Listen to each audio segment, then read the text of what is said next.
hapon po, Binibini. Ako po si Jeneline Emia. Narito po ang aking tula. Ang pamagat po ng aking tula ay mga alaala ko noong high school graduation day.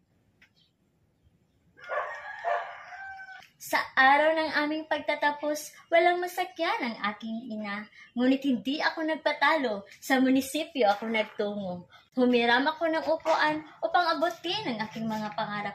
Doon may isang babae na maging kasama sa aking tagumpay.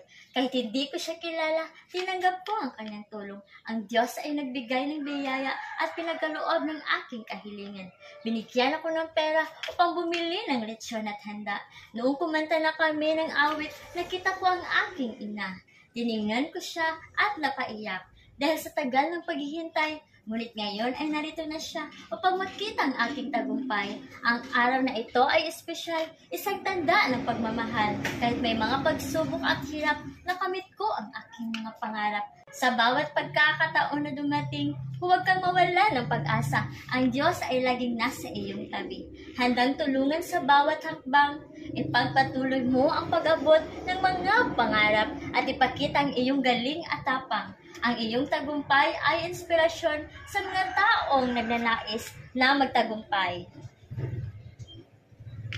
Maraming salamat po sa pagkikinig ng aking tula. Sana po ay nabigyan kayo ng inspirasyon. Mga alaala ko noong graduation day. Maraming salamat po sa pagkikinig at yun lang po.